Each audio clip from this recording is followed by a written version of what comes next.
Enhorabuena. Bueno, muchísimas gracias.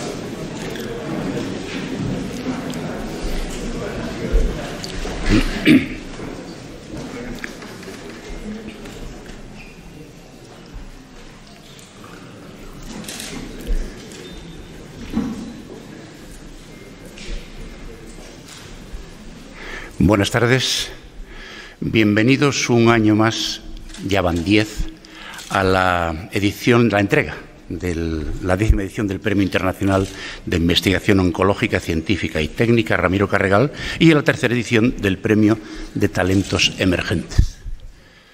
Hace 10 años, tal día como hoy, y desde este mismo sitio, empezó una andadura este premio. Este reconocimiento a gente que se dedica a investigar y a innovar en la lucha contra esa enfermedad terrible que es el cáncer. El primer día dijimos desde aquí que este premio había venido con vocación de quedarse. Y llevamos asistiendo 10 años ya, pues, al mecenazgo debido a la generosidad de don Ramiro Carregal. Mecenazgo que viene de Mecenas, como ustedes saben, que era aquel noble romano consejero de César Augusto que en el siglo I a.C. patrocinaba nada menos que a Virgilio, a Horacio y a los grandes talentos médicos, científicos y artísticos. Y generosidad. Dice el diccionario que es generoso el que gusta de dar lo que tiene a los demás o de compartir con ellos sin esperar nada a cambio. Lleva 10 años haciéndolo don Ramiro Carregal. Además, este año, en esta 10ª edición, se han incrementado las cuantías. Decía nuestro Premio Nobel de Fisiología y Medicina, Saber Ochoa, que en principio la investigación necesita más cabezas que medios. Bueno, a día de hoy, si juntamos cabezas y medios, vemos lo que nos proporciona la investigación y el desarrollo de la ciencia médica. Pues este año se duplica la cuantía del Premio de Investigación Oncológica y el premio a talentos emergentes pasa de 6 a 10.000 euros. Una muestra más de la generosidad de nuestro mecenas. Bueno, y sin más, vamos a comenzar este acto y, en primer lugar, le doy la palabra a don Rafael Silva, que es el director de Relaciones Institucionales de HM Hospitales. Rafael. Buenas tardes. Excelentísimo don Miguel Santalices, presidente del Parlamento de Galicia, querido consejero de Sanidad, alcalde, premiados, compañeros del jurado y demás autoridades y amigos. Hoy es un día realmente importante y significativo para muchas de las personas que estamos aquí. Hace 10 años nos reunimos por primera vez para entregar este Premio Internacional de Investigación Oncológica, Científico y Técnica Ramiro Carregal, que se ha convertido en un ejemplo de colaboración público-privada, porque este proyecto está desde el inicio la Universidad de Santiago de Compostela, con sus más de 500 años de historia, su Facultad de Medicina, el Hospital Clínico Universitario, el Hospital Rosaleda, hoy HM Rosaleda, empresas e instituciones públicas y privadas que han trabajado mano a mano para levantar un proyecto en el que creíamos firmemente, pero que no hubiera sido posible sin una persona, Ramiro Carregal. Cuando hace una década nuestro querido Gerardo Fernández Albor le propuso crear un premio que reconociese la impagable labor de médicos e investigadores, Ramiro no lo dudó ni un instante. Inmediatamente pusimos en marcha este premio, que es un pequeño gran apoyo económico, pero es sobre todo un enorme reconocimiento de la sociedad a una labor impagable que repercute en nuestro bienestar, en nuestra salud y en nuestra vida, como bien ha quedado patente en estos últimos años tan difíciles que hemos vivido. No habría sido posible llegar hasta aquí si aquella primera respuesta de Ramiro no hubiese venido acompañada de su firme compromiso con esta causa, un compromiso que queda más patente que nunca este año con incremento en la dotación de los premios. Tampoco había sido posible celebrar este 10º aniversario sin la ayuda de mucha gente que lleva una década trabajando en este hermoso proyecto, como Rafael López, nuestro presidente ejecutivo, el rector de la Universidad, decano de la Facultad de Medicina, el presidente de la SEON y profesores Juan Gestal y Manuel Freire Garabal. A todos ellos, y especialmente a Ramiro Carregal, quiero agradecer hoy más que nunca su apoyo incondicional a este galardón, que es en definitiva un reconocimiento a todas aquellas personas que trabajan para hacer de este planeta un mundo mejor. Muchas gracias, Rafael.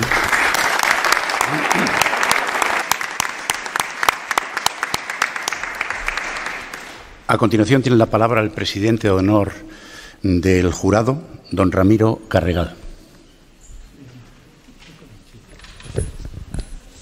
Excelentísimo presidente del Parlamento de Galicia, alcalde de Santiago, señor arzobispo, autoridades, miembros del jurado, premiados, señoras y señores. Como sabéis, esta celebración ha sido siempre especialmente importante para mí. Por este año lo es de un modo particular, porque estamos celebrando el 10º aniversario de este premio. Hace 10 años que iniciamos esta aventura, la entrega de un premio internacional de investigación oncológica, y hace 3 años instauramos un segundo galardón, el Premio a Talentos Emergentes en Investigación Oncológica. Ambos premios están dotados plenamente y consolidados, y por eso creo que era el momento de dar un paso más adelante. El COVID ha puesto de relieve la importancia de la investigación que yo siempre he defendido. Por eso creía necesario incrementar estos galardones y hacerlos ya en esta edición. Así el Premio Internacional aumenta su cuantía un 50% y pasa a estar dotado con 30.000 euros, y el Premio de Talentos Emergentes con 10.000. Espero que sirva de ayuda a estos investigadores y a los que vengan después para seguir trabajando por el bien de toda la sociedad. Mis felicitaciones a los galardonados, al doctor Carlos Cardón, 10º Premio Internacional de Investigación Oncológica, y a José Tobío, un joven y prometedor investigador gallego que recibe el 3er Premio a Talentos Emergentes. Mi más sincera enhorabuena a ambos y muchas gracias al jurado por su trabajo y a todos vosotros por acompañarnos en este acto. Buenas tardes.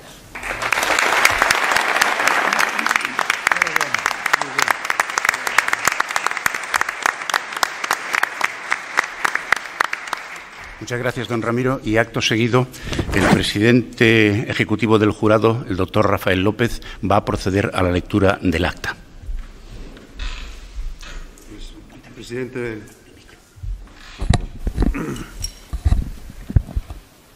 Presidente del Parlamento, Miguel Santalices, alcalde de Santiago, consellero de Sanidad,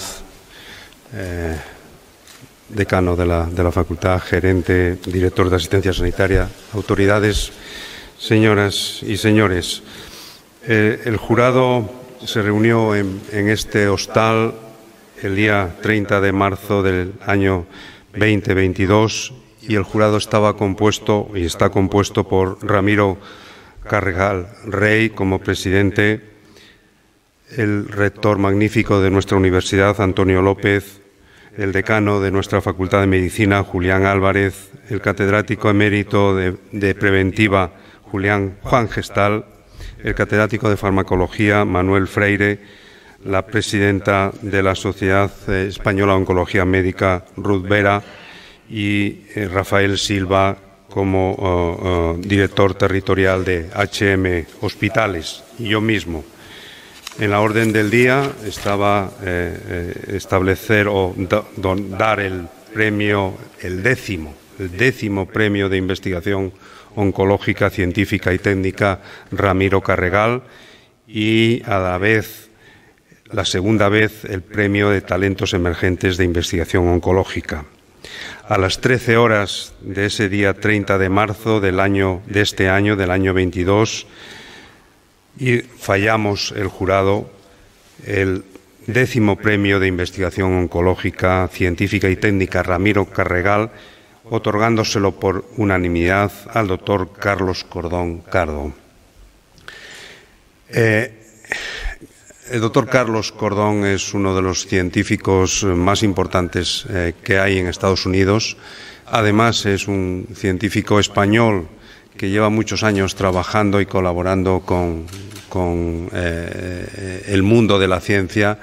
Yo creo que sus méritos, ha estado en el Memorial 25 años, ha estado en la universidad, en el Hospital de Columbia, está ahora mismo en el Mount Sinai, que es el número 1 de hospitales en la zona de Nueva York, y además es un hospital que está invirtiendo muchísimo en cáncer. En los últimos años ha generado un gran esfuerzo investigador, un gran esfuerzo inversor para el cáncer. Lo que yo puedo caracterizar de Carlos Cordón, y para resumirlo, es el padre de la patología molecular. Esta es la nueva patología que nos ayuda al diagnóstico y nos ayuda al tratamiento. Sin esta patología no existiría la corriente revolucionaria que tenemos hoy en día, que es la oncología de precisión. Y él es aquí el padre. Para mí es un orgullo darle o ser miembro del jurado que le dio este premio. El premio de talentos emergentes es para José Castro Tubío. José Castro Tubío lo conocemos mucho aquí porque es de nuestra tierra. Trabaja en Santiago, en el CIMUS, y es una mente brillante. Probablemente sea la mente investigadora más brillante que tenemos alrededor. Es escandalosamente joven, pero a pesar de eso, y yo quiero ser breve, ha sido en el año 2019 uno de los más nombrados o de las publicaciones más referidas a nivel mundial como jóvenes. Ha publicado en Nature, en Science, en Nature Genetics, o sea, en todas las revistas importantes, y tenemos la fortuna de tenerlo aquí en este ecosistema que pretendemos hacer en Santiago para favorecer a la ciencia. Realmente es un orgullo dárselo.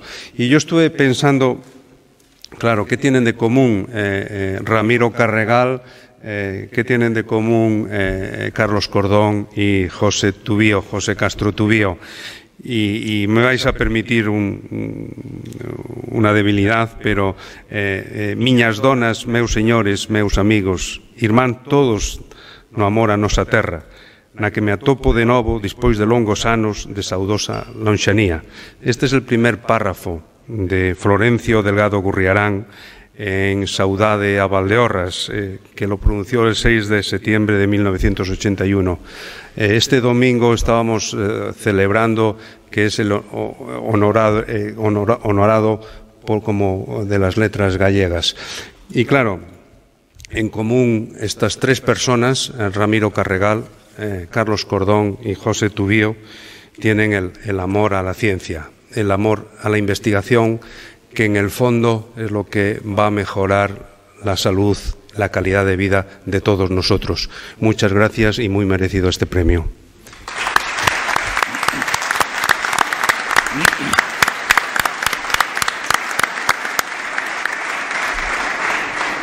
A continuación, don Ramiro Carregal va a proceder a la entrega del 10º Premio Internacional de Investigación Oncológica Científica y Técnica al doctor Carlos Cordón.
Y a continuación va a recibir también de manos de don Ramiro Carregal el tercer premio Talentos Emergentes en Investigación Oncológica, el doctor José Castro Tubío.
Bueno, habrán comprobado ustedes quién manda aquí, ¿no?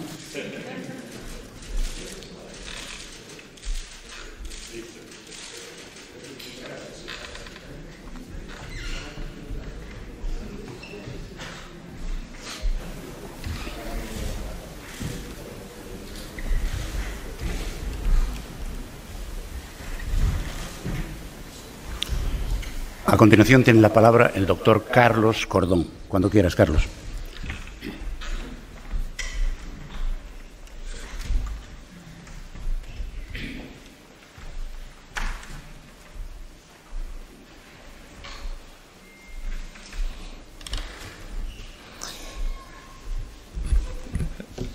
Presidente del Parlamento,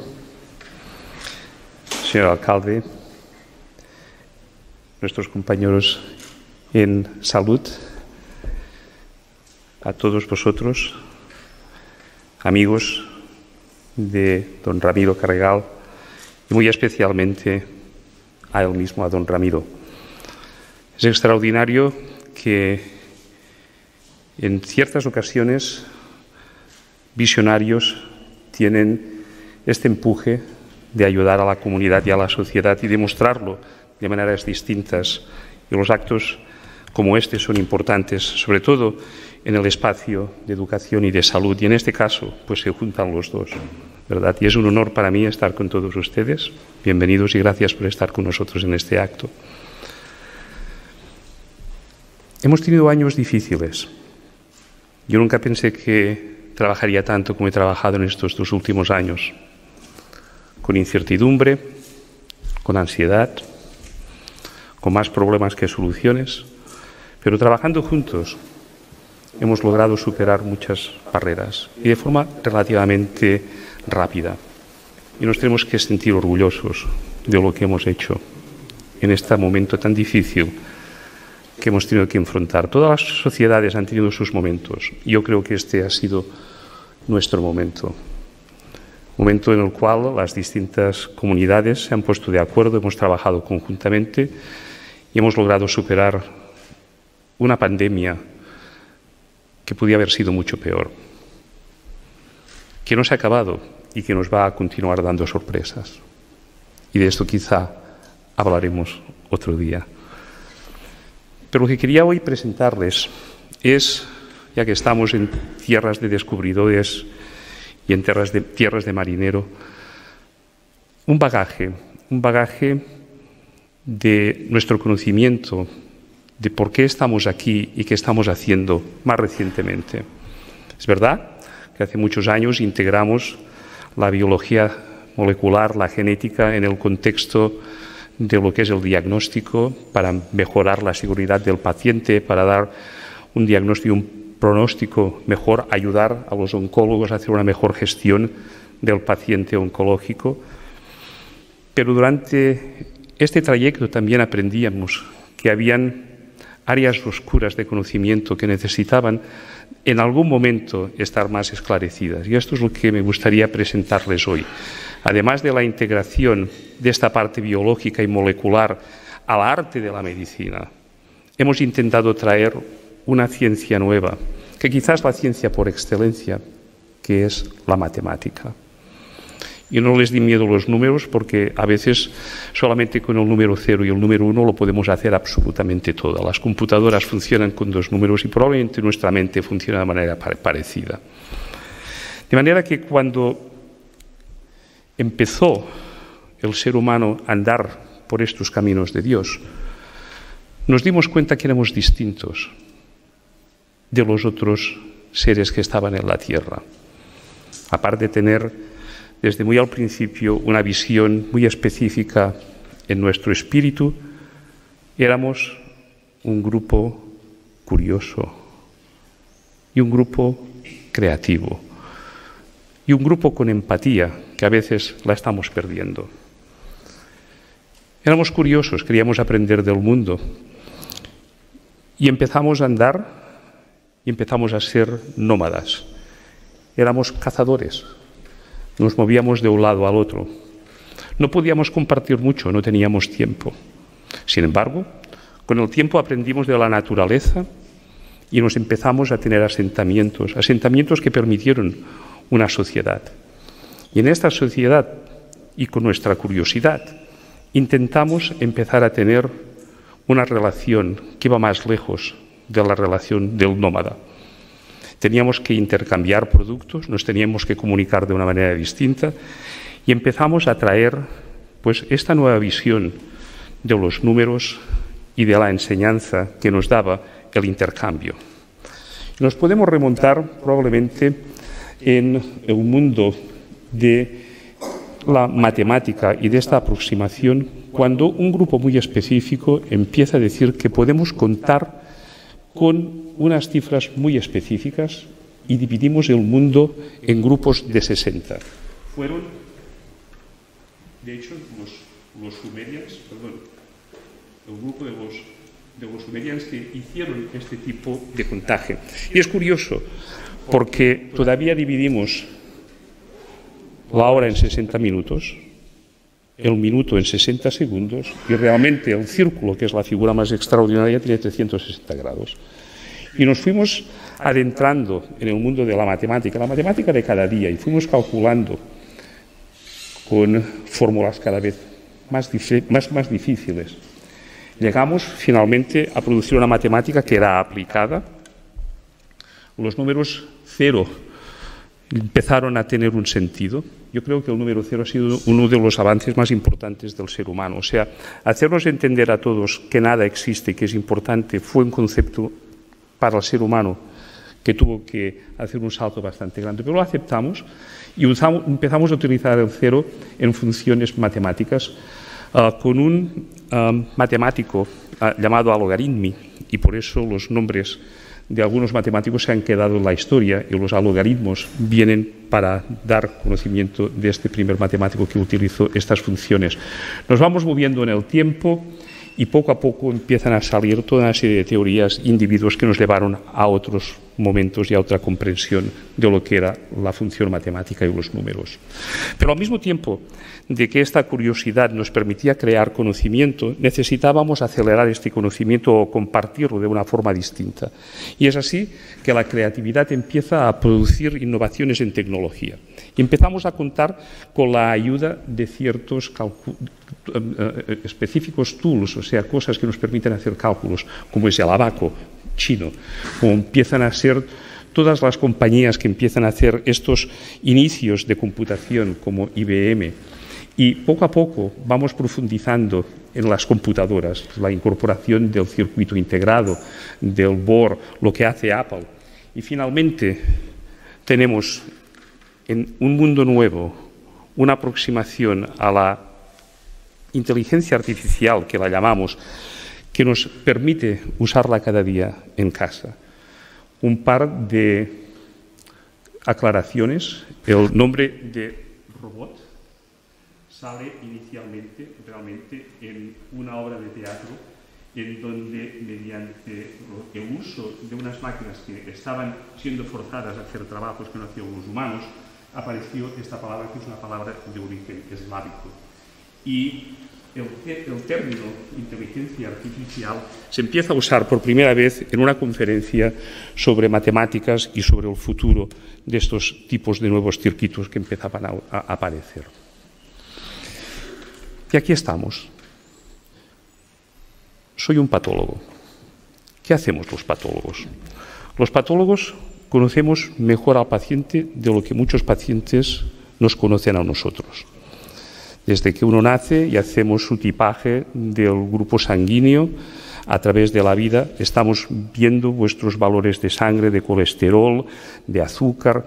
Cuando hay un smear, una citología de Papa Nicolau, somos nosotros los que miramos bajo el microscopio. Y cuando hay un bultito que uno se aprecia o que los radiólogos lo ven, se pone una biopsia y nos llega a nosotros. Y somos nosotros mirando bajo el microscopio y con tecnología nueva que damos un diagnóstico. Y somos baratos. Cuando uno mira al final del día lo que cuesta un paciente crónico, la patología y la radiología, que son los que realmente encauzan el tratamiento del paciente, no suele costar más de un 3 a un 5% del coste final de la salud. Sin embargo, en la historia médica de cada uno de ustedes existen dos términos: las letras, que hacen palabras, que hacen frases, y los números. Y aparte de su edad, de su peso, de su estatura, de la temperatura corporal que puedan tener hoy y un par de otros números, todo el resto de números, de cifras que existen en la historia clínica electrónica suya son números que producimos en el laboratorio. Sus niveles de colesterol, sus niveles de PSA, sus niveles de azúcar, sus niveles de proteínas A1C. Y el diagnóstico se hace mediante el estudio de estos números. Nuestro departamento de patología en Nueva York, que en este momento es académicamente el departamento más grande de Estados Unidos. Hay números sobre esto. Tenemos 12 hospitales y estamos haciendo alrededor de 100 millones de test al año. Y muchos de estos test son grupos de marcadores. El Colegio de América de Patólogos dice que si multiplicas por 8, por 10 el número de test, es el número de analíticos, de pequeñas cifras que están compuestas el calcio, el potasio, nuestra vida. Pues generamos más de 1 billón de cifras al año. Y estas son cifras que sabemos. Y estas cifras ayudan a encaminar al paciente, a monitorizar la enfermedad muchas veces y tienen una influencia importante en cómo podemos gastar el resto de los recursos que tenemos en salud. De manera que la patología es uno de los elementos más objetivables en medicina, ya que tiene números y los números son específicos. Pero nos dimos cuenta de que había una parte de patología que no tenía números y continúa siendo muy subjetiva, que es la parte de histología. Cuando tomamos una biopsia y la ponemos debajo de un microscopio, a través de esta maravilla que tenemos dentro de nuestra caja, aquí a la cabeza, que se llama cerebro, el ser humano pone las cosas a su sitio de una manera muy rápida. Somos altamente perceptivos y tenemos una intuición que muchos otros seres que andan por la Tierra no tienen, los seres humanos. Sin embargo, no somos muy buenos en general en calcular. Si ahora dijéramos y preguntáramos, que diéramos cuánto mide esta habitación desde la pantalla hasta el final, tendríamos bastantes opiniones distintas y probablemente ninguna perfecta. Algunas se acercarían más que las otras, pero probablemente no habría ninguna que fuera lo que realmente es. De manera que cuando nos enfrentamos con estas histologías hace años, nos dimos cuenta que dos tumores, en este caso cánceres de próstata, que son muy parecidos con unas glándulas neoplásicas en estas fotografías que tomamos, estos pacientes tenían un curso clínico y una evolución muy distinta. Este paciente estaba bien al cabo de más de 10 años de seguimiento y este paciente al cabo de pocos años murió del tumor que tenía. Edad similar, el PSA de estos casos para los varones que se ven estas cosas y a las esposas que lo saben más que los varones eran iguales.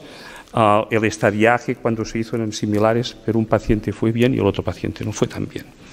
Momento en el cual dijimos, la patología y según qué áreas todavía de la medicina son todavía subjetivas y son cualitativas, decimos sí o no, tenemos muy poco gris. Hay mucho trabajo manual, es muy variable y además nos cansamos, el ser humano se cansa. Y cuando tienes que hacer cosas repetidas te puedes aburrir o no puede ser que te concentres muy bien. De manera que pensamos que si atraíamos a nuestro mundo un mundo que ya estaba funcionando en otras áreas, podríamos ser mejores patólogos, podríamos ser mejores médicos y podríamos ayudar mejor al paciente y a nuestra comunidad. Y lo que hicimos fue crear un centro para estudiar cómo podríamos hacer todas estas soluciones y más que producir datos, lo que queríamos era producir conocimiento. Hay una diferencia entre producir datos y de estos datos producir conocimiento. Y hay una diferencia en tener este conocimiento en una caja o aplicarlo a la comunidad. De manera que nuestro objetivo era crear conocimiento y crear un conocimiento que nos permitiera optimizar la gestión del paciente. Y nos dimos cuenta de que esto existía en otras áreas. Si ustedes vienen a Nueva York y tienen que llegar a la esquina de una casa de un amigo mío que vive en el Village, en Manhattan, downtown, entre Bowery y Barnes, pues probablemente les costaría mucho encontrarlo. Pero, sin embargo, suben un coche, cogen un GPS, le ponen la dirección y empiezan a conducir a la izquierda, a la derecha, y llega el momento que dice, usted ha llegado. Existía un tool, existía un armamentario que nos podía ayudar. De manera que empezamos mirando a los tejidos como si miráramos a las ciudades, porque es parecido, ¿verdad? Tienen calles extraordinarias, tienen autopistas, que son los vasos sanguíneos, tienen plazas, tienen fuentes. Y empezamos a identificar estos objetos y a darles un valor matemático, de manera que convertimos lo que era una imagen de microscopio en una ciudad. Y en esta ciudad empezamos a navegar con números y sabiendo a dónde íbamos. No era lo que yo pensaba, o lo que Rafael pensaba, o otros compañeros, era lo que era. Y lo pones bajo el microscopio en la misma zona cada día, y cada día vas a tener el mismo resultado. La consistencia de las ciencias matemáticas. Una vez tuvimos esto, nos dimos cuenta que habían algunas estructuras que eran difíciles. Hablamos a veces en patología de formaciones glandulares, pero en el fondo son como anillos. Y había toda una serie de teorías de cómo poner un anillo en su sitio, calcularlo y hacer que esta figura tenga un significado matemático. Lo hacíamos primero eliminando zonas que no estábamos interesados, concentrándonos, viendo cómo podíamos dividir estas imágenes en calles, en casas, en cocinas, en lavabos, y uniendo estos puntos que eran críticos y acabando exactamente con lo que queríamos. ¿Están todavía todos conmigo o les estoy llevando a un sitio muy difícil? ¿Estamos? Fantástico. Porque en el fondo el cuerpo es un reflejo de la casa y la casa es un reflejo del cuerpo. El cuerpo necesita comer, necesitas un comedor. El cuerpo necesita dormir, necesitas un dormitorio. El cuerpo tiene necesidades, necesitas un lavabo. Y es lo mismo con los tejidos y es lo mismo con lo que estamos hablando. De manera que, utilizando esta aproximación, que ya no es lo que yo pienso, sino lo que es, pudimos poner números por primera vez en donde no habían números. Y una vez estos números estaban junto con lo que ya teníamos, podíamos coger grupos de pacientes de estos riesgos intermediarios, porque cuando tienes un riesgo bajo, un intermedio y un alto, el ser humano tiene tendencia a ponerlo todo en el medio. Lo que es muy bonito está muy claro, lo que es muy difícil está muy claro, pero hay una parte muy gris que si la pudiéramos ir disecando sería extraordinario. Y esto es lo que estamos haciendo. Estamos poniendo realmente a estos pacientes que son relativamente indeterminados en grupos muy determinados que nos ayudan a continuar estratificando lo que está pasando con este paciente. Y junto con todas estas áreas específicas, que no son cajas negras, sino son cosas que sabemos, hemos podido hacer una aproximación matemática que nos está ayudando, junto con la patología molecular, junto con la genética, a hacer modelos que son de alta utilidad clínica en áreas muy complejas, hemos logrado que las agencias reguladoras de Estados Unidos aprueben este acercamiento y, de hecho, el año pasado, hace prácticamente 18 meses, nuestro grupo fue el primero de tener en Estados Unidos estos tests aprobados por las agencias reguladoras, por la Academia de Medicina de Estados Unidos, por el grupo del FDA, de las agencias reguladoras, y lo estamos empezando ya a utilizar clínicamente. De manera que podemos ir ahora en un tejido como vamos a una ciudad, preguntar cuál es la dirección, añadirle a todo esto el pasado y el futuro y hacer unos algoritmos que van a cambiar cómo hacemos la medicina en general. Lo estamos haciendo en otras áreas. Y lo estamos haciendo en otras áreas como este ejemplo. Mediante biopsias transnasales podemos llegar al cerebro y podemos tomar pequeñas biopsias.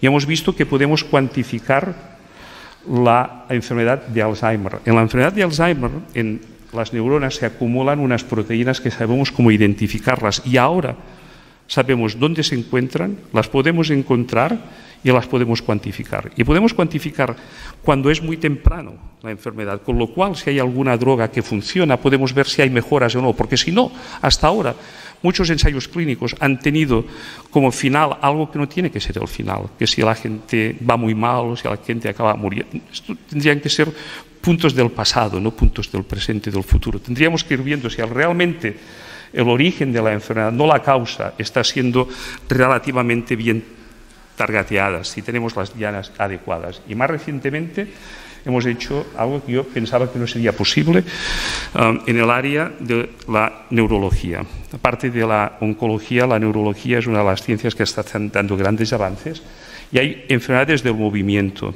Y siempre que alguien tiene una enfermedad del movimiento, como que la enfermedad más que hablamos es Parkinson, pues decimos, este señor tiene un Parkinson.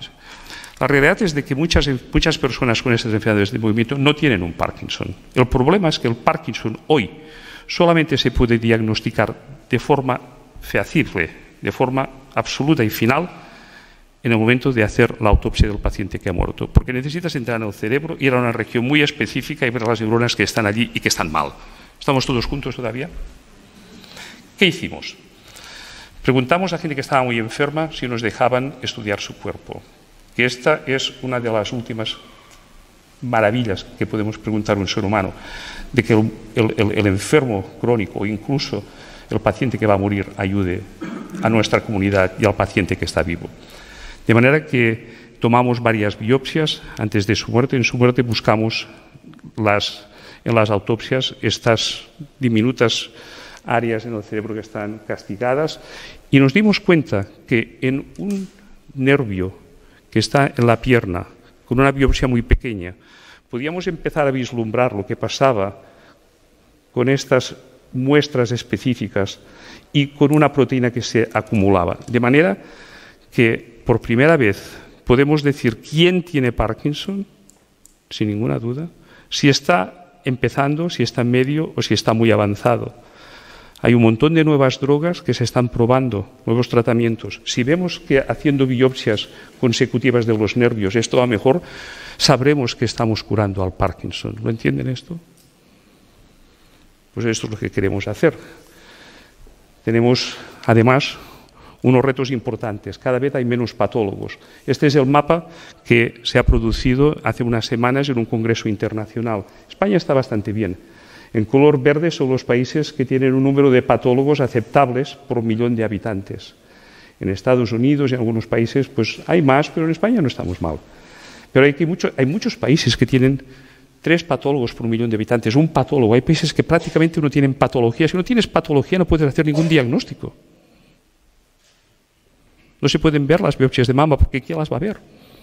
No se pueden hacer papanicolaos citológicos. Entonces nos dimos cuenta de que teníamos una oportunidad de utilizar toda esta tecnología. Nosotros tenemos 12 hospitales escampados por todo Nueva York y empezamos a poner el microscopio detrás, las pantallas delante y los algoritmos ayudándonos.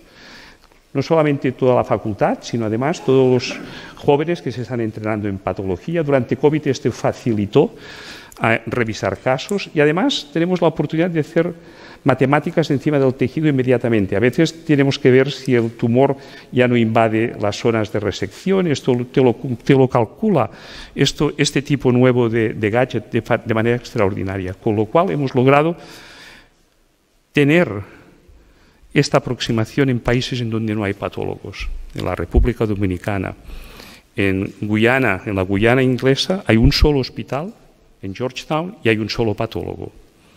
Este patólogo pone imágenes bajo el microscopio, nos las pasa y podemos ayudarles desde la distancia en 24 horas. Déjenme acabar con una reflexión. Empezábamos hablando de cuando éramos nómadas, cuando paseábamos por el mundo sin tener una casa, hasta que supimos cómo hablar con la naturaleza sin destrozarla. Y aprendimos de la naturaleza tanto que llegamos a hacer una de las primeras grandes revoluciones de la humanidad. Se llama la revolución de la agricultura, que por cierto no ha llegado a ciertos países. Y nos tardó miles de años esta revolución en que pasara. Más tarde, no solamente aprendimos de la naturaleza, sino que nos sentimos capaces de mejorarla, de alterarla, de producir máquinas que eran mejores que la naturaleza y que nos ayudaban a nosotros. Fue lo que llamamos la revolución industrial. Esto tardó varios cientos de años. Más recientemente dicen los historiadores que estamos viviendo una revolución nueva, la revolución informática. Esta revolución informática ha tardado decenas, o sea que vamos de milenios a centenios a decenios. La información y cómo aceptamos los cambios cada vez es más rápido en la evolución del ser humano. Creemos algunos de nosotros que esta revolución informática empieza a producir el siguiente paso revolucionario, porque cada vez las cosas van más deprisa y creemos que esta revolución es una revolución de ingeniería biológica, ya estamos haciendo ingeniería de DNA, ingeniería a nivel celular, estamos tratando a pacientes con células, ingeniería a nivel de la agricultura, podemos escoger cuáles serán las mejores semillas para que crezcan y en este momento hay algoritmos y hay toda una serie de eventos físicos que nos están ayudando a predecir el tiempo y quizá a ingeniar el tiempo en un futuro para tener una vida quizás mejor de la que hemos tenido hasta ahora. Muchas gracias.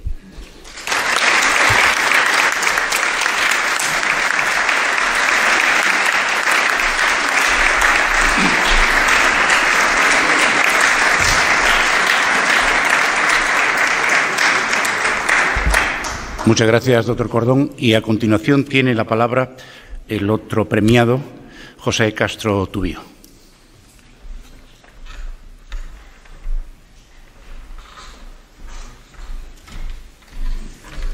Hola a todos.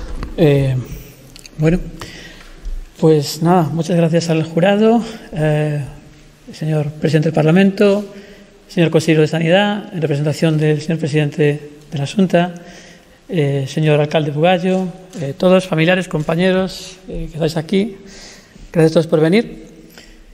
Y bueno, mi presentación espero que corta y entretenida, eso es lo que deseo.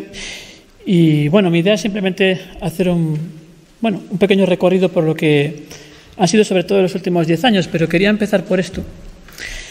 Este soy yo, este chiquitín de aquí, cuando tenía 7 años creo recordar.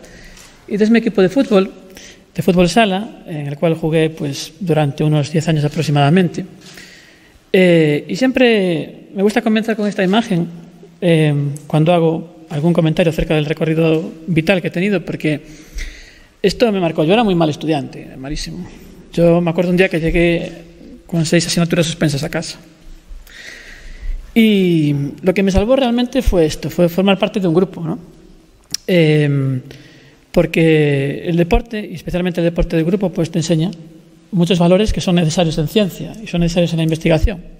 Te enseña a trabajar en grupo, te enseña a respetar las normas, te enseña a respetar a tus mentores, tus entrenadores, ¿no? Te enseña sobre todo también a ganar y a saber perder, que es muy importante en investigación, muchísimo, ¿no? Entonces, para mí fue realmente muy importante, ¿no? esta etapa, como digo. Bueno, yo estudié en la Universidad de Santiago, estudié biología, soy biólogo, no soy médico. Y bueno, estudié biología, hice mi doctorado aquí en Santiago también, en el Departamento de Genética. Y bueno, y esta fue mi primera salida mientras hacía el doctorado. Yo no me dediqué a cáncer, yo me dedicaba a estudiar el mosquito de la malaria. El mosquito de la malaria, el mosquito Anopheles, que pues causa millones de muertes en el mundo todos los años, ¿no? Porque transmite este parásito que se llama Plasmodium y que causa esta enfermedad, la malaria, que es tan mala, ¿no? de erradicar. Y esta fue mi primera salida. Esta es Nora Besansky, fue mi primera mentora en el extranjero. Aquí solamente estuve 3 años en Estados Unidos, en la Universidad de Notre Dame. Y bueno, realmente yo me dedicaba a estudiar la genómica de estos bichos, ¿no? ¿Qué tiene que ver esto con el cáncer? Pues mucho, ¿no? Porque la era de la genómica, lo bonito que tiene la genómica es que se puede aplicar a prácticamente cualquier cosa, cualquier bicho viviente, ¿no? Tanto eucariota como procariota, tanto bacterias como seres humanos, mucho más complejos. Y eso es a lo que me dediqué. Lo que me dediqué después de estudiar esto del mosquito de la malaria. Comencé a trabajar en cáncer una vez que me doctoré. Pero antes de nada, esta fue nuestra primera publicación en Science, porque si algo importante tuvo este trabajo que hice con el mosquito de la malaria, fue que me ayudó a conocer estas primeras salidas que hice al extranjero, me ayudó a entrar en el mundo de lo que realmente es la investigación y me ayudó a generar la conciencia de lo que es trabajar en consorcios. Algo que todavía gran parte de mis compañeros no tienen, ¿no? La importancia de los consorcios. Hoy en día tenemos consorcios internacionales, por ejemplo, los consorcios del cáncer, que están conformados por miles de investigadores en todo el mundo. Y es algo que todavía algún día algunos compañeros me echan por cara, ¿no? ¿Por qué estas publicaciones con tantos autores, con más de 100 autores muchas veces? Pues bueno, pues porque hoy en día la especialización es tan grande que si no trabajas con gente de diferentes especialidades es imposible llegar realmente a publicar cosas muy, muy, muy importantes y relevantes, ¿no? Bueno, como digo, yo me doctoré allá por el 2009 y cogí con mi mujer Marta, pues nos fuimos para Barcelona.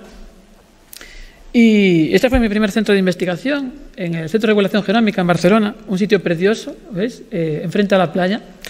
Tenía un gimnasio y una piscina en el subterráneo. Realmente era un sitio idílico para hacer investigación. Y Barcelona era una ciudad maravillosa. Fijaros las vistas que teníamos desde el despacho, ¿no? La playa y bueno, la verdad es que los catalanes saben hacer las cosas súper bien, y muy bien, la verdad. Tendríamos que aprender mucho más de ellos, yo pienso. Y bueno, pues ahí en Barcelona, mi etapa en Barcelona, entré en el Consorcio Internacional del Cáncer. Un consorcio, como digo, pues conformado por miles de investigadores en países a lo largo de todo el mundo. En España, pues en aquel momento estaba llegando, estoy hablando del 2010, estaba llevando el Consorcio Internacional de la Leucemia, linfocítica crónica, que es una enfermedad pues crónica, una leucemia crónica que bueno, pues es muy frecuente. Pero como veis, hay muchos más países involucrados desde el Consorcio Internacional del Genoma del Cáncer. Entonces, básicamente, lo que queríamos era estudiar el genoma de la leucemia. O sea, daros cuenta de una cosa, ¿no? ¿De qué se parece el genoma de un mosquito al genoma de la leucemia? Pues bueno, no se parecen en nada y se parecen en mucho, porque realmente las técnicas, digamos, de análisis de un genoma de mosquitos, pues son las mismas que se aplican a los genomas del cáncer, ¿no? Este es el grupo de investigación en el cual trabajé, dirigido por Xavier Estivill. Hicimos grandes descubrimientos aquí. Tuvimos la suerte de trabajar con Carlos Otén, que fue también uno de los premiados aquí, ¿no? En una de estas ediciones del premio Ramiro Carregal. Este primer artículo que publicáramos en la revista Nature, descubrimos los genes que estaban realmente involucrados, mutados en la leucemia linfocítica crónica.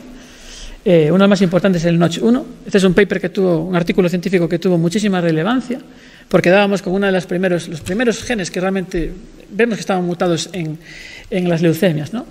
Este segundo artículo descubrimos un gen que se llama el SF3B1, que para que os hagáis una idea es un gen que la gente realmente pasaba por alto, pero es súper relevante porque mutaciones en este gen, alteraciones genéticas en este gen, conllevan a que el resto de genes de nuestro organismo se expresen mal. Es decir, den lugar a transcriptos aberrantes, una expresión aberrante, ¿no? Y eso tiene consecuencias muy importantes en el cáncer, ¿no? Otro descubrimiento importante que hicimos, ¿no? Después de mi periplo por Barcelona, que duró solamente 2 años, pues nos movimos para Cambridge.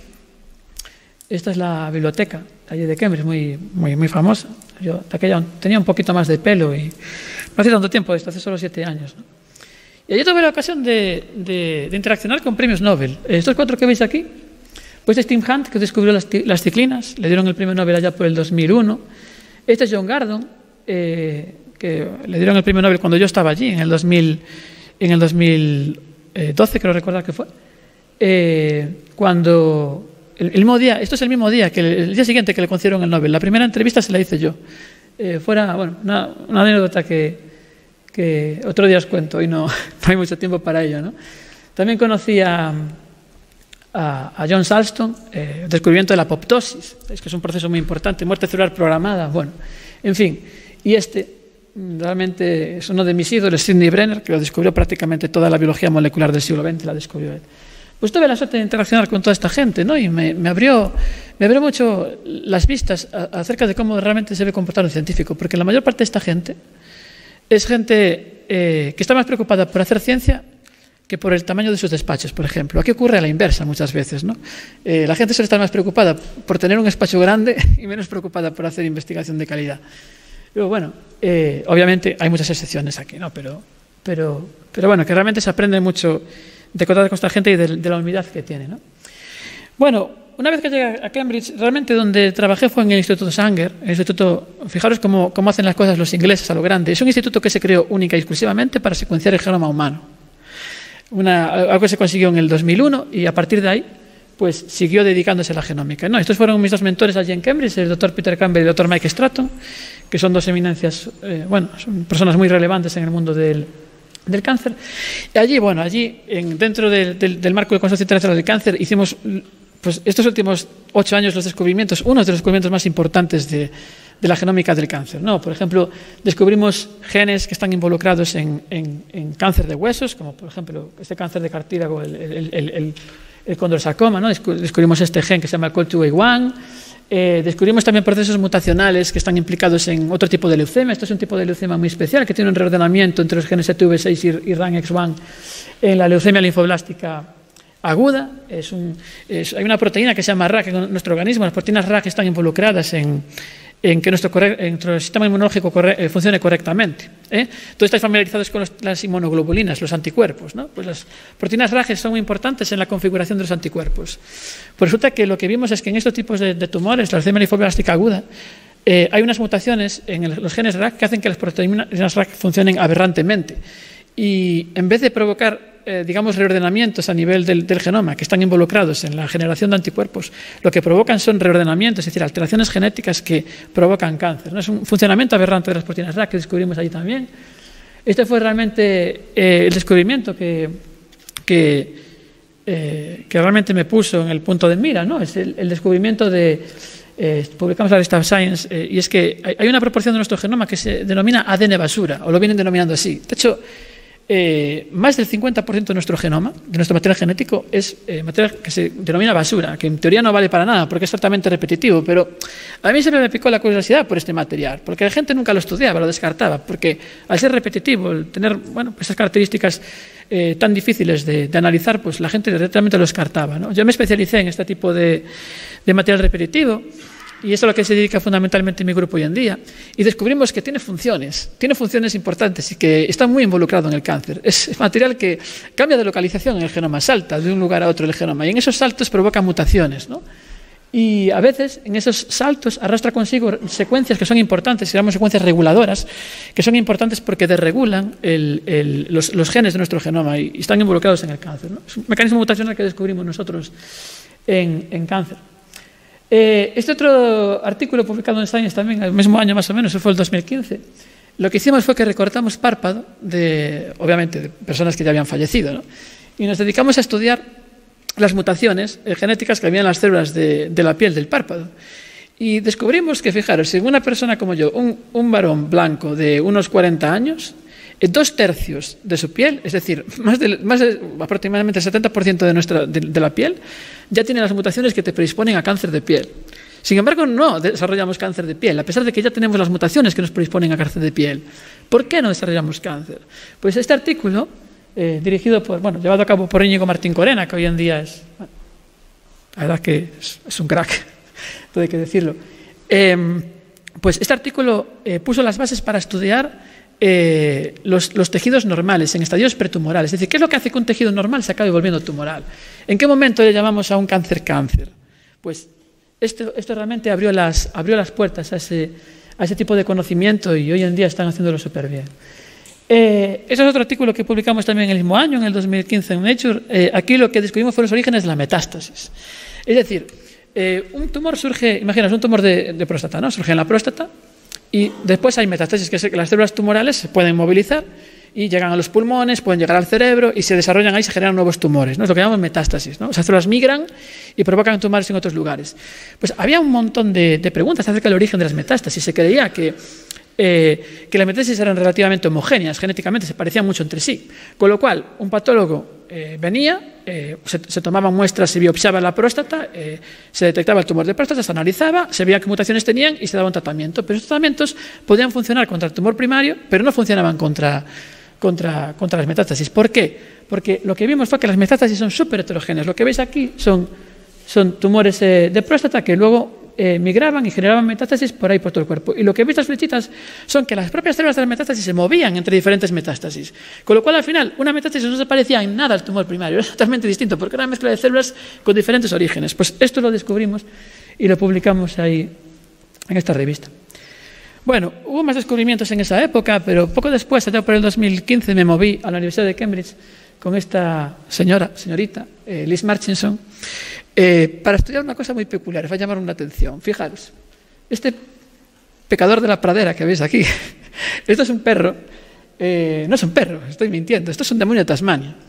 Vale, los demonios de Tasmania son mamíferos marsupiales que viven en la isla de Tasmania. Es una isla que está al sur de Australia, el continente australiano, que tiene como 3 veces las dimensiones de Galicia, es muy pequeñito. Y fijaros, el problema de estos bichos es que les salen tumores, tienen sarcomas que les salen en la boca y en la cara. Y acaban provocándoles la muerte, porque al final acaban muriendo por asfixia, les crecen dentro de la boca, ¿no? Y es un tumor transmisible, es un tumor que se transmite de unos animales a otros. Esos animales son muy territoriales, se pelean entre sí, se muerden. Y cuando se muerden, se transmiten los tumores de unos a otros. Con lo cual, este tumor que ves aquí no se originó en este animal. Se originó en otro animal que vivió 30, 40 años antes y que se está transmitiendo hoy en día. Estos tumores transmisibles están transmitiendo por toda Tasmania. Están todos los animales prácticamente contagiados con este tumor, que, como digo, son las propias células del tumor las que se transmiten. Aquí no hay virus ni nada de por medio, son las propias células del tumor que se están transmitiendo, ¿no? Bueno, en fin, esta fue la celebración que hicimos cuando nos enteramos que me dieron la Ramón y Cajal, y entonces me venía para España. En 2016 vine para España, para el Centro de Investigación Medicina Crónica en el CIMUS, aquí en Santiago, y también en el IDIS, en el Instituto de Investigaciones Sanitarias. Y este fue pues, uno de las publicaciones más importantes esto fue portada de la revista Nature, cuando publicamos los resultados del proyecto PanCáncer, un proyecto brutal del Consorcio Internacional de Cáncer, donde estudiamos 3.000 tumores, ¿no? 3.000 genomas del cáncer. Nuestra contribución más importante para aquí, esto que veis aquí, esto que son cromosomas, son nuestros cromosomas, tenemos 23 pares de cromosomas, pues aquí los veis del 1 al 23.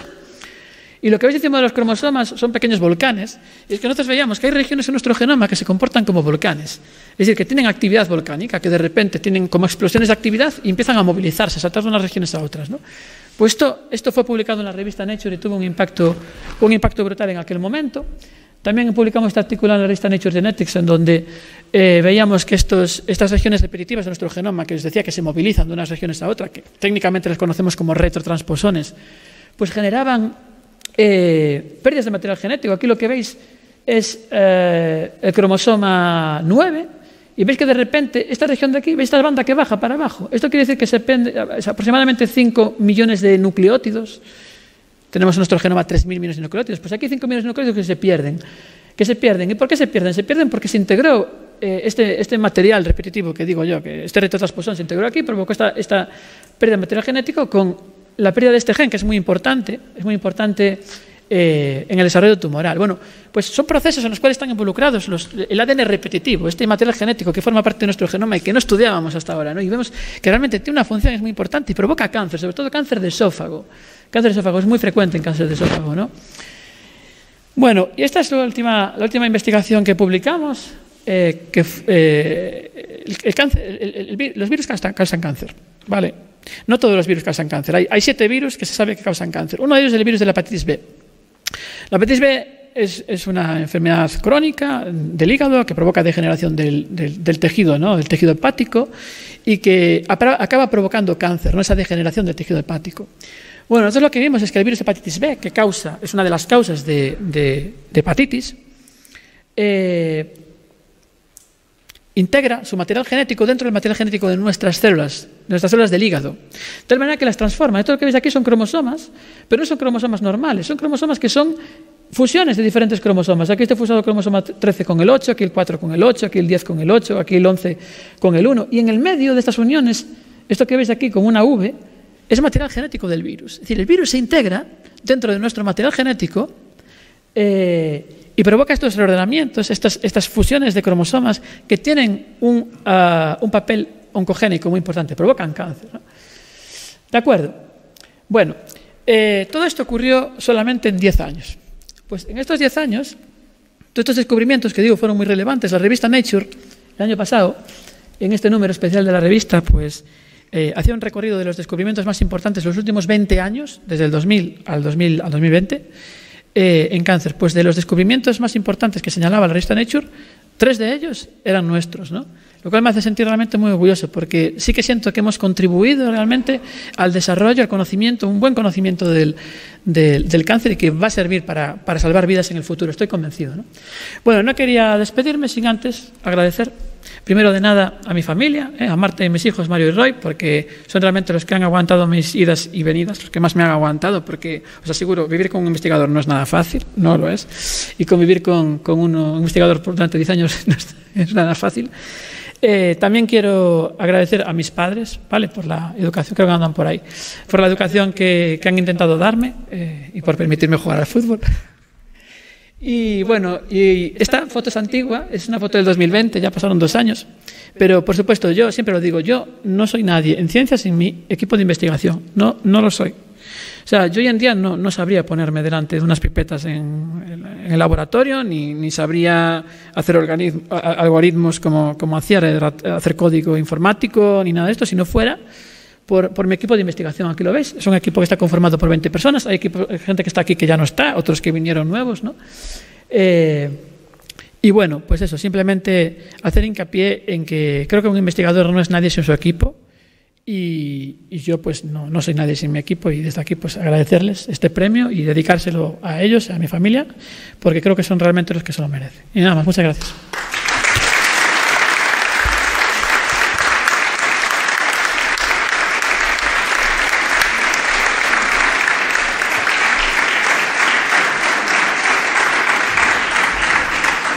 Verán ustedes, cuando uno escucha y ve a esta gente que llevan tantos años trabajando en investigación, silenciosamente se acuerda de aquello de que decía Hemingway, que el secreto de la sabiduría, el poder y el conocimiento es la humildad.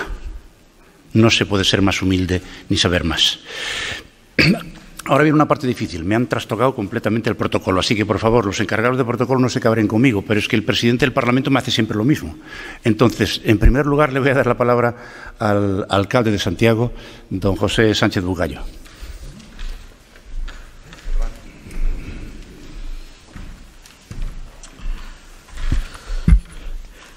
Moitas grazas, señor presidente do Parlamento, don Ramiro Carregal, señor conselleiro, señores premiados e homenaxeados no día de hoxe, doutores Carlos Cordón Cardó, e quedou claro, doutor en Bioloxía José Castro Tubío, tamén, por suposto, os membros do xurado, tanto o seu presidente Rafael López como a Rafael Silva, aquí presente na mesa, decano de Medicina, xerente da área hospitalaria, amigas e amigos. A verdade que é unha enorme satisfacción, e quero empezar agradecendo a Ramiro Carregal estes premios, e que ademais os entrega en Santiago. Por lo tanto, por partida doble, ese agradecemento a Ramiro Carregal. E, desde logo, unha felicitación e un recoñecemento extraordinario aos doutores Cordón e Castro Tubío.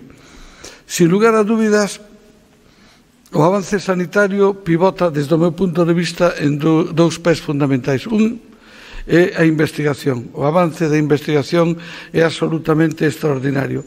E outro, que ao mellor non todos o compartimos, é que existe unha estrutura sanitaria pública potente que permita que todos os ciudadanos poidan acceder ao resultado desas investigacións sanitarias e, polo tanto, dispoñer dun servicio público de saúde que lles permita manterse en condicións.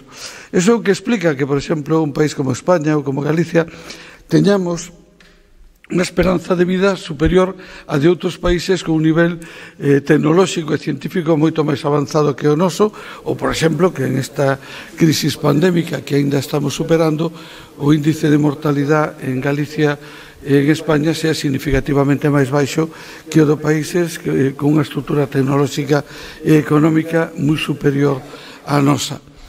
Dentro deste ámbito, o cancro é unha referencia fundamental. Estamos todos obsesionados, como non pode ser menos, co COVID. Vimos no COVID como, por exemplo, en menos dun ano, desde que se diagnosticou, se conseguiu generalizar a utilización de unha vacina. É inimaginable, en ninguna época anterior se produciu que en tan corto espacio de tempo se estuveran producindo non unha, sino diferentes tipos de vacinas e centos de millóns de persoas se poidesen vacinar. Desafortunadamente non de forma homoxénea no planeta, sino de forma moi distinta en función das características de cada país, das súas posibilidades económicas, da existencia de uns servicios públicos ou non, ou incluso da propia actitude da población ante a importancia e a necesidade de vacinarse. Pero o certo é que, por exemplo, en España falleceron 106.000 personas como consecuencia do COVID en estes 2 anos. Sin embargo, en estes 2 anos falleceron máis de 200.000 personas como consecuencia do cancro. É dicir, o número de fallecidos como consecuencia do cancro sigue sendo enormemente superior a unha crisis como a que acabamos de superar. Este ano, probablemente en España se diagnostiquen no entorno de 300.000 casos de cancro e deles algo máis de 100.000 fallecerán ao longo do ano. Isto é estadística, non sin necesidade de recurrir a grandes algoritmos, pero é a realidade que estamos a vivir. Por iso quero agradecer e felicitar especialmente os 2 investigadores que hoxe son reconocidos e a través deles decir algo que me parece fundamental na nosa cidade. En Santiago nos sentimos legítimamente orgullosos do traballo que se están desenvolvendo a partir da universidade. Centros como IDIS, que a súa directora estaba por aí, centros como a Fundación Xenómica, o traballo que se desenvolve no propio CIMUS, realmente indican que no mundo de hoxe, perfectamente intercomunicado, a investigación se pode desenvolver en calquer parte do planeta e que se pode traballar en rede, en equipos, a través de consorcios, a través de calquer mecanismo desde calquer punto do planeta. Nos sentimos moi orgullosos do que se está facendo aquí e queremos que esa faceta da nosa universidade se siga desenvolvendo e queremos que, na medida do posible, esa investigación se transforme en industria e unha actividade económica, non só producir tecnoloxía que despois se produce en outros países, sino tamén que eso teña unha repercusión aquí.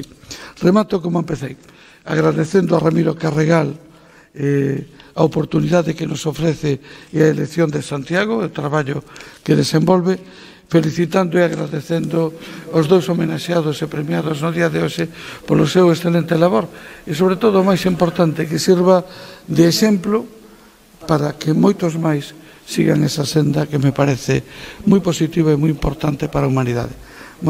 Máis nada, moitas grazas a todos.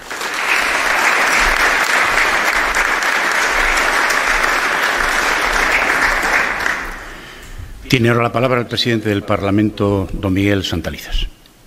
Desde la mesa, sí. Bueno, boas tardes. En primer lugar, saúdo ao presidente de honor, a don Ramiro Carregal, a quen lle ofrezco estas conferencias que acabamos de vivir aquí, sobre todo polo seu compromiso con Galicia e o seu compromiso coa ciencia. Como moi ben dixo nunha ocasión, investigación e formación son algo que axudan e moito para que esta patoloxía poda curarse ou cronificarse. E, polo tanto, eu, señor Carregal, lle agradezco moito a súa xenerosidade para con Galicia, para con esta terra. Isto, ano tras ano, o ven repetindo, e creo que todos yo debemos de recoñecer. Saúdos a quen me acompaña na mesa, señor alcalde, conselleiro de Sanidade, recoñecidos hoxe cos premios Carregal, profesor Cordón, profesor José Tobío, méritos máis que suficientes, e que xa foron explicitados.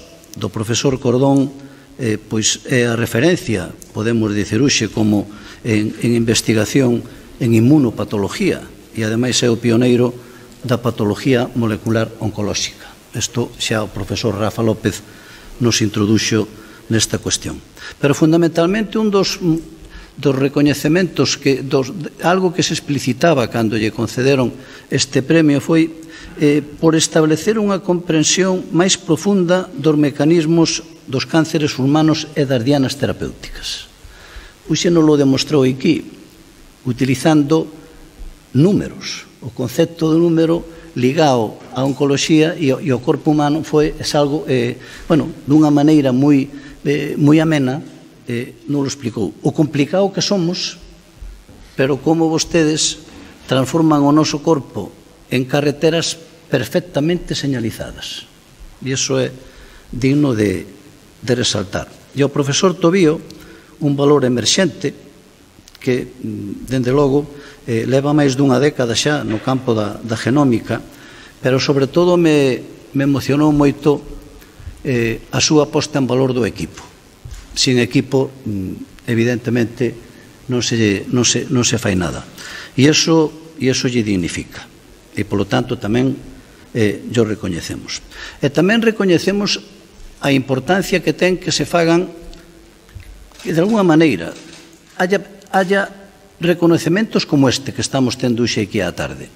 Porque é moi importante ter recursos humanos e recursos técnicos para abordar a patoloxía en concreto do cáncer, pero tamén é moi importante o recoñecemento que se lle poden facer aos investigadores, como se acaba de facer na tarde de hoxe. Por lo tanto, animo a que se siga nesa línea. É moi importante. Fai agora uns meses, celebramos, como todos ben saben, 40 anos do Estatuto de Autonomía de Galicia e 40 anos de existencia do noso Parlamento.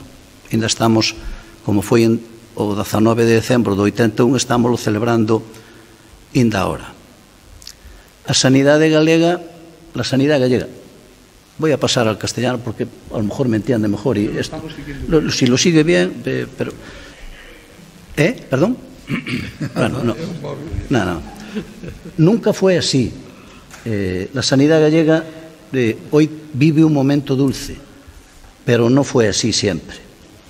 Yo recuerdo, porque yo me dediqué a la gestión sanitaria, en el área sur de Galicia, 1.200.000 personas antes de las transferencias. Sabe que el Estatuto de Autonomía posibilita las transferencias a las comunidades autónomas, con lo cual se empieza a gestionar cada comunidad autónoma de acuerdo a sus necesidades.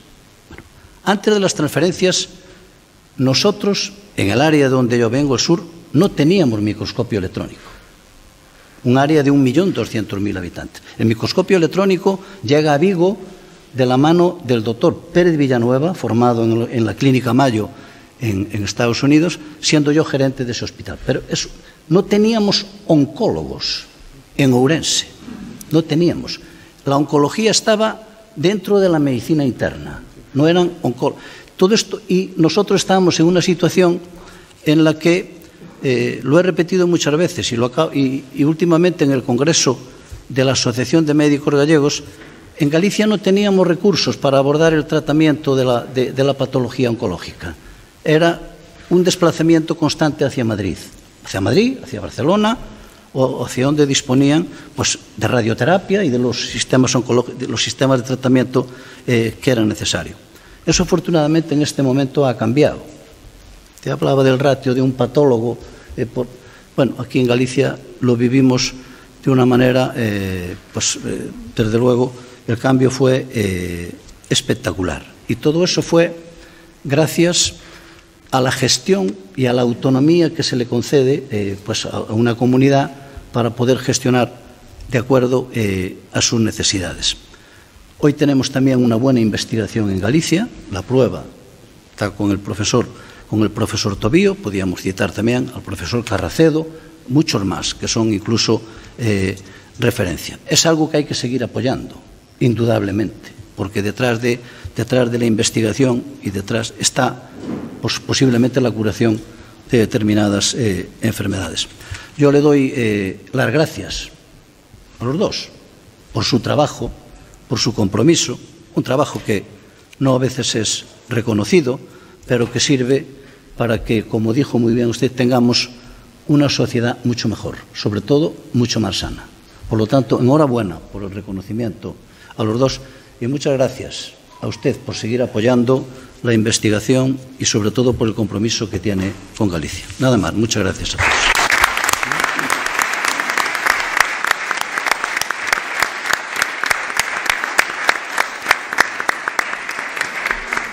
Y para cerrar y clausurar el acto, tiene la palabra el consejero de Sanidad, Julio García Comesaña.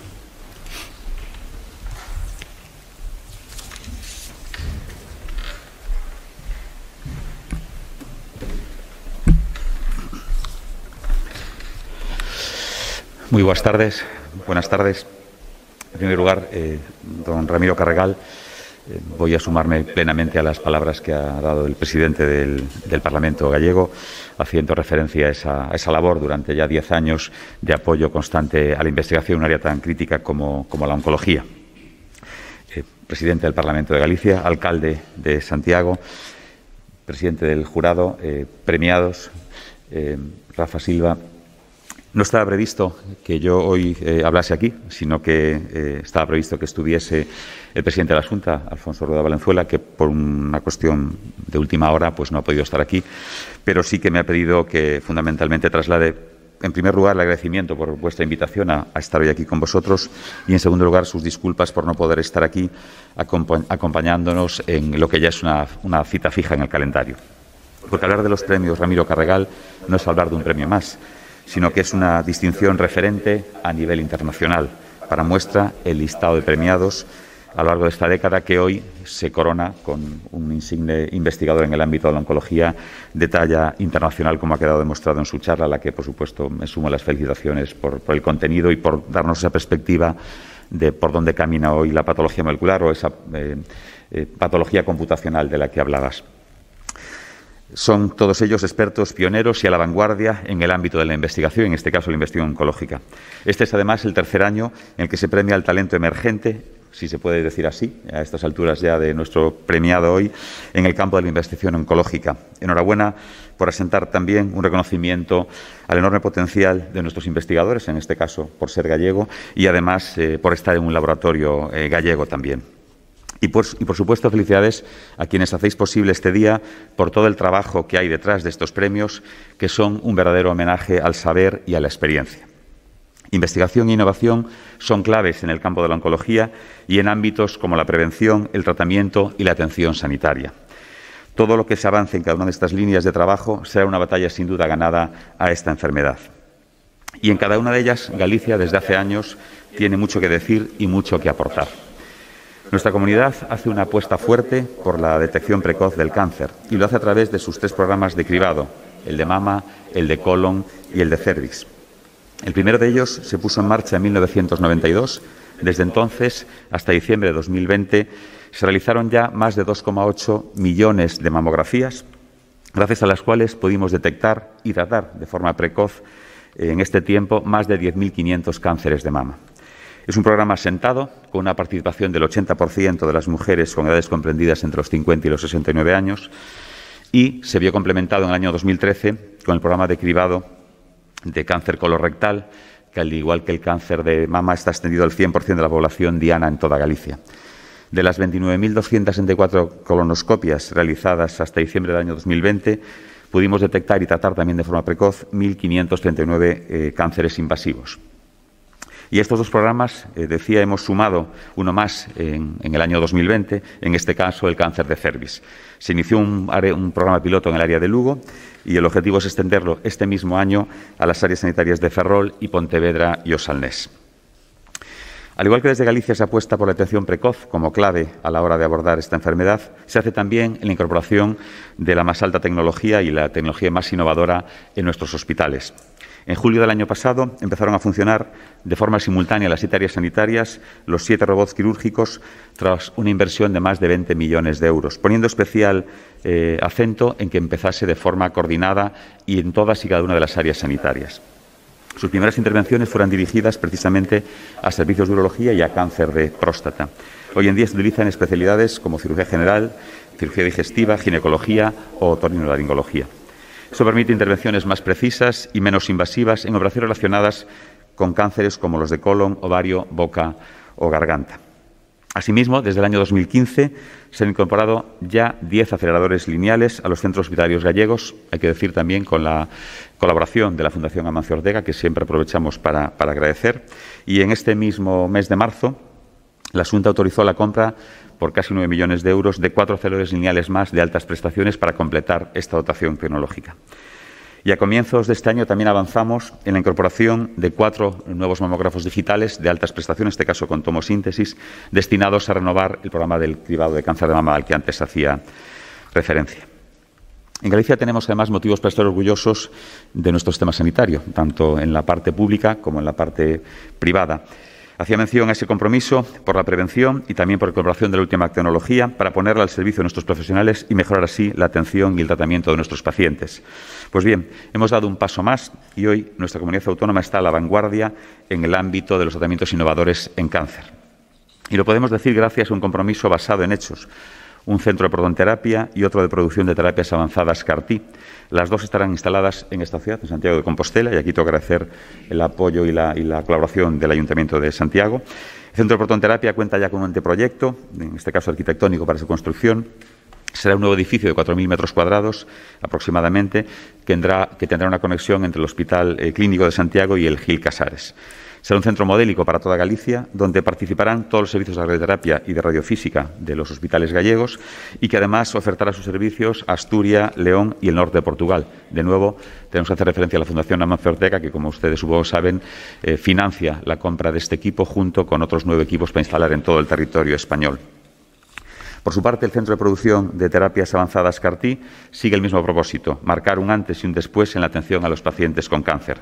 Es un proyecto con el que vamos de la mano del Hospital Clínico de Barcelona, referente en este tipo de terapias, y también de la Universidad de Santiago. Y aprovecho también, que están aquí sus representantes, para agradecer una vez más la colaboración desinteresada de la Universidad de Santiago, cediendo un espacio que estaba actualmente usado para otro fin y poder construir y dotar en ese espacio un ámbito de investigación de las 3 universidades gallegas en este caso. La idea es que con este proyecto se pueda garantizar el acceso equitativo, seguro y eficiente a los pacientes del Servicio Gallego de Salud a estas terapias, sobre todo aquellos a los que a día de hoy no hay otra alternativa terapéutica. Así, estamos cerrando infraestructuras de excelencia en la investigación, en la que generamos conocimiento, ayudamos a formar capital humano, atraemos talento y ampliamos las opciones formativas. Porque otro de estos motivos de orgullo son los 3 institutos de investigación sanitaria de Galicia, el IDIS, el INIVIC y Galicia Sur, con especial referencia en este caso al IDIS, donde el doctor Tudío desarrolla su brillante actividad. A quienes aprovecho, por supuesto, para agradecer todo el trabajo que desarrollan en sus laboratorios. Para un servicio de salud como el Sergas es de vital importancia contar con profesionales que orientan su actividad hacia la mejora asistencial de nuestro sistema sanitario.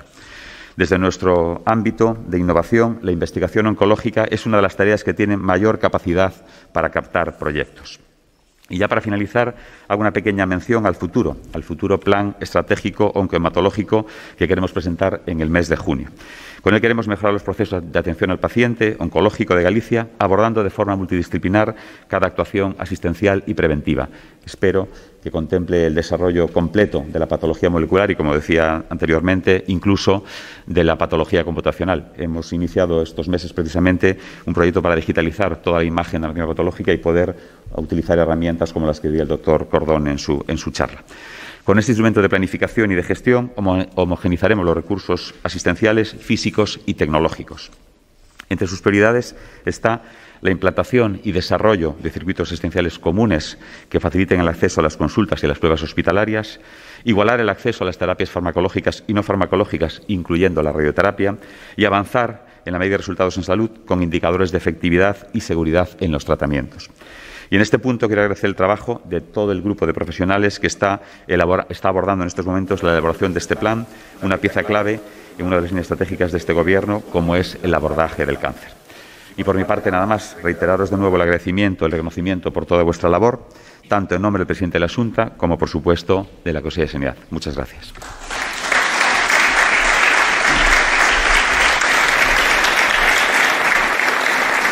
Muchas gracias, consejero. ¿Saben ustedes por qué es tan difícil la investigación?